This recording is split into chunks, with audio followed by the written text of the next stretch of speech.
12 दिसंबर साल 2023 एक नौजवान लड़का सानपाड़ा के जूहीनगर स्टेशन पहुंचता है।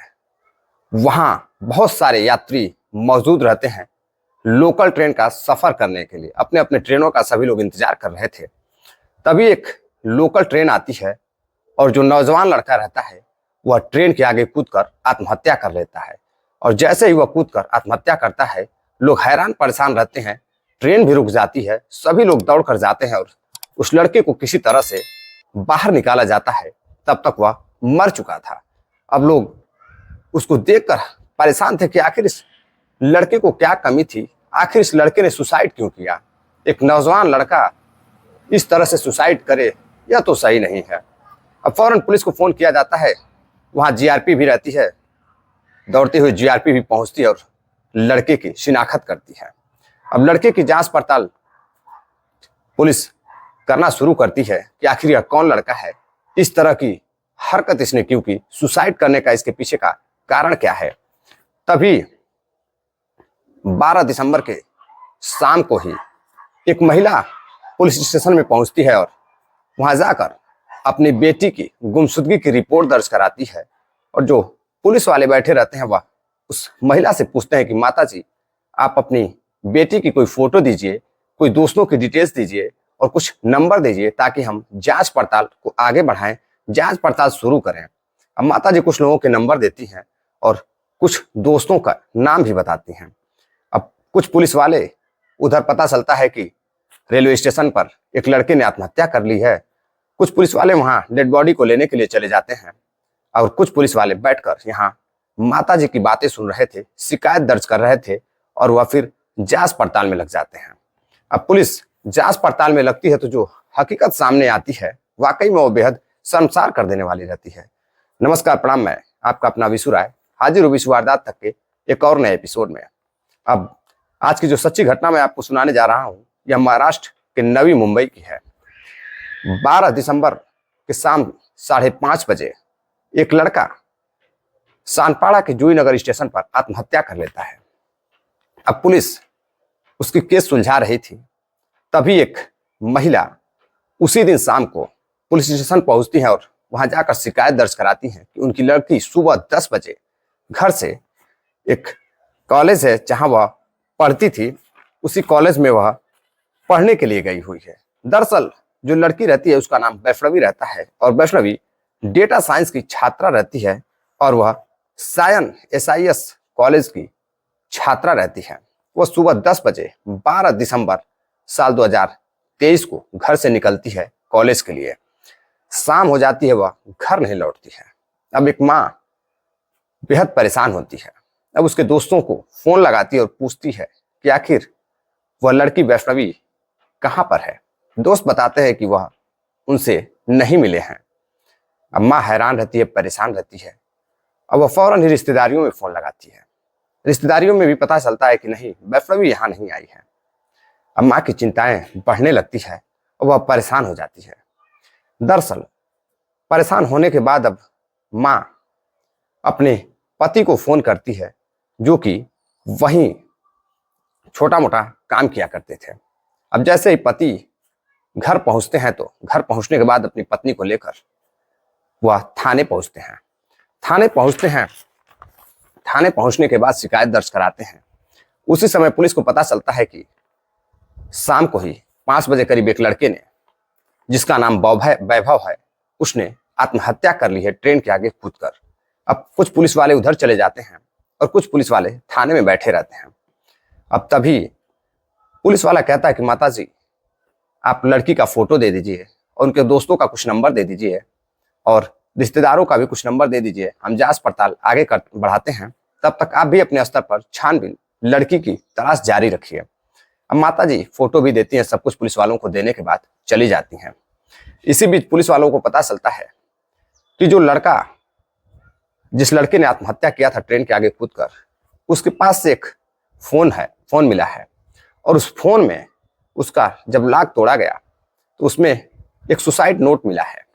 सुसाइड नोट में लिखा हुआ है कि मेरी जान वैष्णवी, एक कोड वर्ड था L01 501 के पास वैष्णवी पड़ी हुई है। मैं उसे बहुत प्यार करता हूं। इस जन्म में तो नहीं मिल सका, लेकिन अगले जन्म में मैं उससे जरूर मिलूंगा और वह मेरी बनेगी। अब पुलिस उस कोडवर्ड को समझ नहीं पा रही थी। अब पुलिस उस कोडवर्ड को क्रैक करने की कोशिश करती है ताकि इस लड़के का भी पता चल सके और यह जो लड़की है वैष्णवी, इससे इसका क्या रिलेशन है इसका पता चल सके। अब पुलिस जांच पड़ताल में जुटती है। तभी जब पुलिस का ध्यान आता है कि जो माता जी आई थी उन्होंने भी एक जो उनकी लड़की गायब हुई है 12 दिसंबर को, और जो जिस लड़की ने आत्महत्या की है उसने भी 12 दिसंबर को ही की है, और लड़की का नाम वैष्णवी है। कहीं ऐसा तो नहीं कि इन दोनों का रिश्ता, दोनों ही केसों का एक दूसरे से मिलता जुलता है। अब फौरन ही पुलिस वैष्णवी के माँ के पास जाती है। वैष्णवी के माँ का नाम अरुणा रहता है। अरुणा के पास जाती है और अरुणा से पूछताछ करती है। अरुणा से वह पूछताछ जब पुलिस करती है, पूछती है, माता जी क्या आप किसी वैभव नाम के लड़के को जानती हैं? तो माँ बताती है कि हाँ, वह वैष्णवी का बहुत अच्छा दोस्त था और पिछले 5 सालों से उनकी दोस्ती थी। बीच में उनकी जो दोस्ती है प्यार में बदल चुकी थी और वह एक अलग कास्ट का लड़का था, अलग जाति का लड़का था। दोनों शादी करना चाहते थे तो हमने मना कर दिया और लड़की वैभव से दूर रहने लगी थी। अब उससे बातचीत नहीं करती थी। अब पुलिस इन दोनों केसों को एक दूसरे के साथ जोड़कर देखने लगती है। अब पुलिस उस जो कोड रहता है L01-501, अब पुलिस इसका पता लगाने लगती है कि आखिर यह कोड है क्या, यह कहाँ का कोड है, किस चीज का कोड है, आखिर इस कोड से उस लड़की का क्या रिश्ता है। अब पुलिस पहले तो एक जांच टीम का गठन करती है। जो वहां के अधिकारी होते हैं जांच टीम का गठन करते हैं। जांच टीम का गठन करने के बाद अब कई दिनों तक पुलिस जांच पड़ताल करती है, कई सीसीटीवी फुटेज निकालती है और लड़की का जो आखिरी लोकेशन रहता है मोबाइल से वह ट्रेस किया जाता है। तो पता चलता है कि जो लड़की का आखिरी लोकेशन रहता है वहीं पर एक हिल्स रहती है जहां लोग घूमने के लिए जाया करते थे, खारघर की हिल्स। खारघर हिल्स इलाके में उनकी लोकेशन मिली थी, आखिरी लोकेशन लड़की और लड़के की। अब पुलिस उस एरिया में जाती है, खारघर हिल्स इलाके में। जाने के बाद वहां से 100 से भी अधिक लोगों के साथ पूछताछ करती है। अब 100 से अधिक लोगों के साथ जब पूछताछ करती है, फोटो दिखाती है, तो पता चलता है कि यह दोनों लड़के और लड़की 12 तारीख को सुबह में यहाँ देखे गए थे, करीब 11 बजे के बाद। अब पुलिस को जब यह कंफर्म हो जाता है कि लड़के इस एरिया में ही थे, लड़की भी इसी एरिया में आई थी, तो पुलिस वाले अब सीसीटीवी फुटेज खंगालना शुरू करते हैं।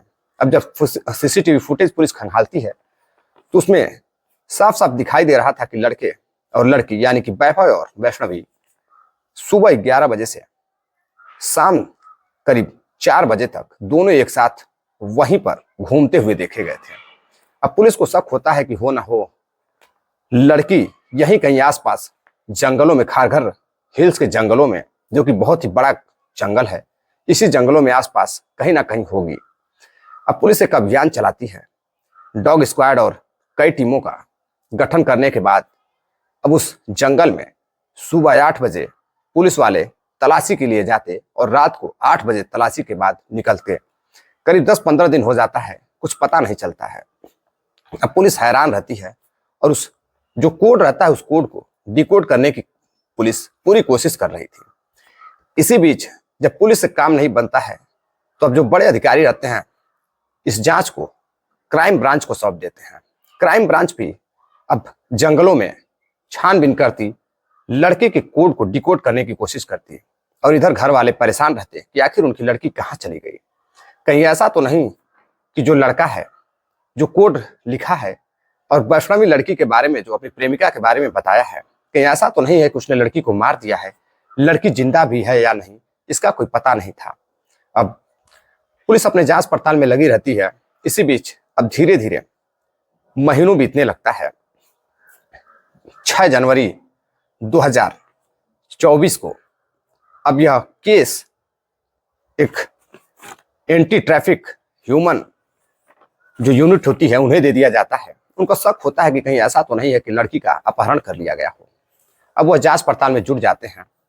इसी बीच जो क्राइम ब्रांच के अधिकारी रहते हैं वह जब मौके पर पहुंचते हैं जंगल में, जब कुछ भी कई दिनों तक नहीं मिलता है, लड़की का कुछ अता पता नहीं चलता है, तो अब फॉरेस्ट विभाग की मदद लेते हैं, यानी कि वन विभाग की मदद लेते हैं। वन विभाग के पास जाते हैं और वन विभाग के अधिकारियों से पूछते हैं कि ये एक नंबर है जो मुझे एक लड़के के मोबाइल से मिला है, और यहाँ इसी नंबर, यही जो नंबर है, इसे अगर आप डिकोड करेंगे तभी यह जो लड़की गायब हुई है वह मिल सकती है, क्योंकि लड़के ने सुसाइड नोट में लिखा है कि मेरी जान इसी कोड के पास है। अब जब फॉरेस्ट विभाग वाले देखते हैं तो देखते ही उसमें से एक जो अधिकारी रहता है वह बताता है कि सर, यह नंबर हम पेड़ों की गिनती के लिए लिखते हैं, और यह जो नंबर आप बता रहे हैं यह यहाँ से करीब 6 से 7 किलोमीटर जंगल की खाई में यह नंबर मिलेगा आपको, और वहीं पर यह पेड़ है, और शायद हो सकता है कि पेड़ के पास लड़की की लाश पड़ी हो। अब इसी बीच जो पुलिस वाले रहते हैं, रास्ता बहुत टफ रहता है, अब वह गूगल की मदद लेते हैं। गूगल की मदद लेते हैं, कई ड्रोन, 10 से अधिक ड्रोन उड़ाए जाते हैं, लेकिन फिर भी लड़की का कुछ पता नहीं चलता है। अब धीरे धीरे 36 दिन बीत चुके थे। अब 37वें दिन जब पुलिस फिर से उस जगह पर पहुंचती है तो सामने उसे दिखाई देता है L01 501। यह वही कोड था जो लड़के ने अपने मोबाइल फोन के सुसाइड नोट में लिखा था।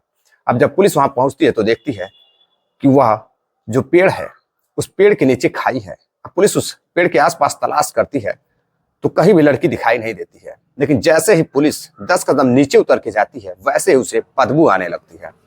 अब पुलिस को लगता है कि अब वह बहुत करीब पहुंच चुके हैं। अब जब नीचे उतरते हैं देखते हैं कि एक सड़ी गली लाश नीचे पड़ी हुई है।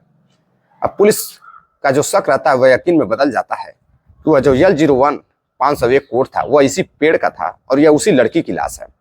अब जैसे ही उस लड़की की लाश को पुलिस साथियों की मदद से ऊपर लेकर आती है, और जो उनके माता पिता रहते हैं लड़की के, वैष्णवी के, उनसे उसकी पहचान कराई जाती है। लड़की के पास आईडी कार्ड रहता है, घड़ी रहती है, और जो जूते रहते हैं उससे और कपड़ों से पहचान होती है कि यह वही वैष्णवी है। अब माता पिता का रो रो कर बुरा हाल रहता है। अब पुलिस लाश को पोस्टमार्टम के लिए भेज देती है, और पोस्टमार्टम कराने के बाद उसका अंतिम संस्कार कराया जाता है। इधर जब अंतिम संस्कार हो जाता है तो माता पिता से अब उन्हें थाने ले जाकर उनसे पूछताछ की जाती है कि आखिर ऐसा क्या हुआ था। पुलिस जानने की यह कोशिश कर रही थी कि आखिर लड़के ने लड़की की हत्या क्यों की। दरअसल जो पोस्टमार्टम रिपोर्ट में साफ पता चलता है कि लड़की की हत्या गला घोट कर की गई थी किसी रस्सी से, और वहीं पास में एक रस्सी भी मिली थी जो गाड़ी वगैरह में लोग रस्सियां रखते हैं सामान वगैरह बांधने के लिए, पैकिंग के लिए, वही वह नायलॉन की रस्सी होती है, उसी से उसका गला घोट दिया गया था। और गला घोट कर जो लड़का रहता है उसी शाम को ही वह स्टेशन पर जाकर खुद भी खुदकुशी कर लेता है, और सुसाइड नोट में लिखता है कि मैं अगले जन्म में तुम्हारा बनूंगा और तुम मेरी बनोगी। दरअसल माँ बताती है कि दोनों एक दूसरे से 5 सालों से मोहब्बत करते थे, और जब उनकी मोहब्बत परवान चढ़ी तो वह शादी करना चाहते थे, लेकिन दोनों अलग अलग जाति के थे, इसलिए घर वाले पसंद नहीं करते थे। अब यह बात जब लड़की के माता पिता समझाते हैं तो लड़की समझ जाती है, और लड़की अब लड़के से बातचीत करना छोड़ देती है। अब लड़के को लगता है कि वह किसी और लड़के के साथ डेट कर रही है, यानी कि किसी और लड़के के साथ मोहब्बत कर रही है। अब लड़का परेशान हो जाता है, बार बार फोन करता है वैभव, तो वैष्णवी जिसकी उम्र महज 19 साल रहती है वह रिसीव नहीं करती है।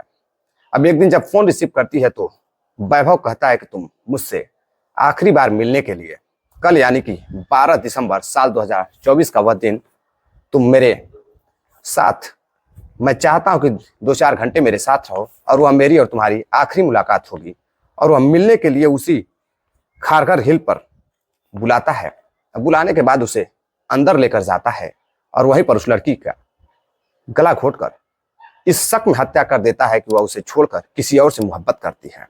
और उसके बाद वह खुद जाकर जूही नगर, यानी कि सानपाड़ा के जूही नगर नवी मुंबई में पड़ता है, वहां पर जाकर ट्रेन के आगे खुदकुशी कर लेता है। अब पुलिस को 36 दिन लग जाते हैं उस कोड को डिकोड करने में, जिसमें उसकी प्रेमी का जो है पता था। अब वह जिंदा थी या मर गई यह तो अंत में पता ही चल गया, लेकिन पुलिस ने काफी मशक्कत की और मशक्कत के बाद जाकर उस लड़की की लाश मिली। दरअसल इस कहानी को सुनाने का उद्देश्य आपको जागरूक करना है, सावधान करना है। इसमें जो कातिल रहता है लड़का, वो अपनी प्रेमिका का कत्ल करने के बाद खुद भी मर जाता है, तो ना ही कोई कातिल बचता है और काफी तेज हवाएं चल रही हैं। तो इजाजत दीजिए, मिलते हैं एक और नई कहानी के साथ। तब तक के लिए कुछ साथियों ने कमेंट भी किया है, उनका भी नाम ले ही लेते हैं चलते चलते, जिनमें सुभाष साहू जी हैं, रणधीर यादव हैं, जया वाधवानी जी हैं, अरशद चौधरी मुजफ्फरनगर यूपी से हैं, सतीश गुप्ता उत्तर प्रदेश मऊ से हैं। मिलते हैं आप सभी साथियों को एक और नए बेहतरीन कहानी के साथ, बेहतरीन एपिसोड के साथ। तब तक के लिए इजाजत दीजिए। जय हिंद, नमस्कार।